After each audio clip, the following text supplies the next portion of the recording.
Hey guys, welcome back to the channel. So today we're going to be reviewing the Brinyte XP22 Scorpion. So this weapon light is built a little bit different. So obviously by the shape of it, you see it's a dual lens and it's got this like flat rectangular body. And then the on-off switch is actually built into the body here at the very end of the tail of it. So it kind of eliminates the need for a pressure pad or any kind of external device attached to the light in order to operate it comfortably as you would hold the weapon. So let's dive into this and see what we got.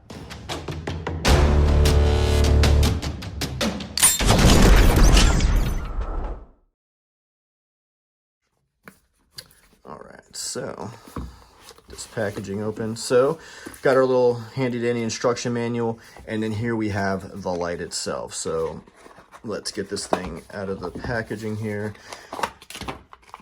We got the charging cable here, and then we have just a, what's this, little dear customer, thank you for your purchase. So full disclosure, I did not purchase this. The reps over at Brinyte reached out to me and wanted to send it out to me to test it, review it, see how I liked it, and that's what I'm going to do. So this thing has a built-in lithium battery, so it uses a little magnetic charging. So obviously you have your little magnetic charging cable, and it just hooks up right to the front, and then, you know, standard USB stuff. No need to dismount it from the weapon. Just go ahead and plug it in, charge it, and let it do its thing, and remove it, and you're good. So I charged this thing for about, I don't know, 20-30 minutes before this video, so it might not be at full brightness, but those 400 lumens actually do stand out pretty well, and I'll show you that in a second after we go through this little manual, read some specs on this thing, and then we'll see what it looks like mounted on a weapon system and go from there. So this thing is a 6061 T6 military grade aluminum. It is anodized, so should be pretty resistant to you know, scratches and things like that. So some specs on it. It's 400 lumens, as I said, and that's both in high and strobe. It's 400 lumens for both. The runtime is 70 minutes on high and 100 minutes on strobe.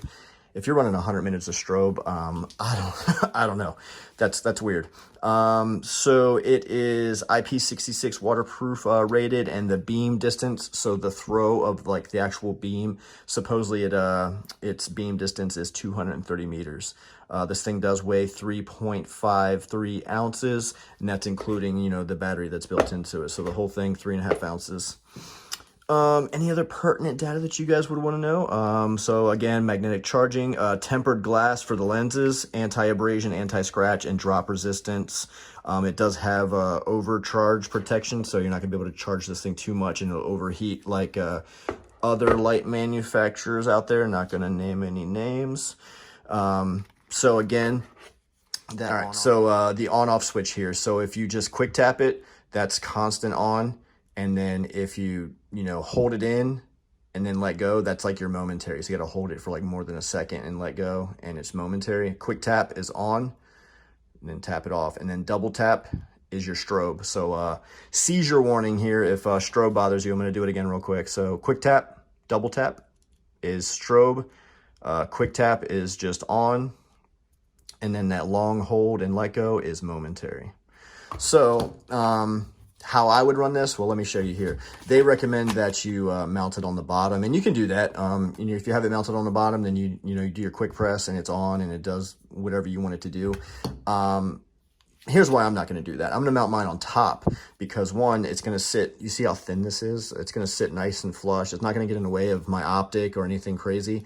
And if it's sitting on top, you know, if I put it on that front part of my Picatinny rail and then I get my good, you know, C grip on my handguard, then right where wherever I mount it, right where that button is going to be right where my thumb would naturally rest on, you know, a pressure pad that would come with most, you know, other, you know, light designs. You would run a, you know, a pressure pad tail cap to wherever you would want to put your hand, and then that's where your, you know, your hand would rest and press that, you know, constant on or momentary of a pressure pad.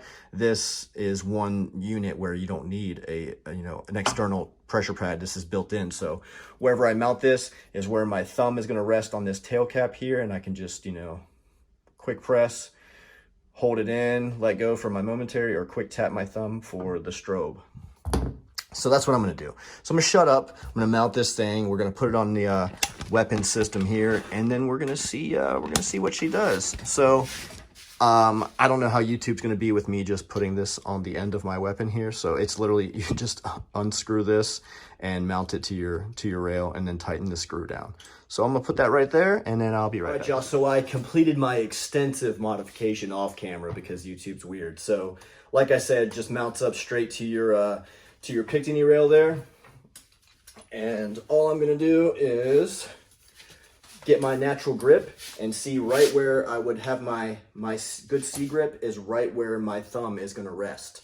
So if you can see this, there's my thumb, and then light activated. So quick press on, quick press off, hold it in, let go, momentary, and then double tap is my strobe. So perfect placement. All right guys, so the house is dark right now. Got the weapon in front of me and about to hit this light on and see what we got.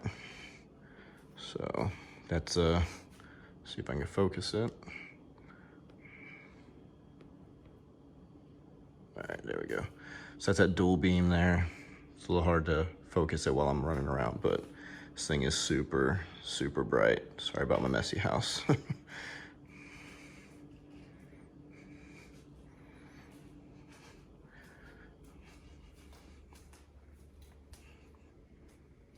But I can see everything. This thing is freaking insane.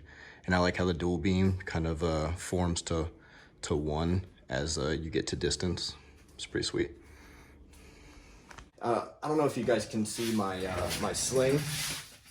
So I kind of run it to where the sling puts pressure on my forearm there, and it just kind of keeps everything nice and tight. So I don't know if you guys do that. It's nothing special, it's stuff to use. Some people run their hand through in there. I like to run mine like that, where it puts pressure on it and you can adjust. Obviously, if you got quick adjust, and it just kind of, you know, does what you needed to do. If you dive in there, got your hand in, now everything's locked in place, puts good pressure.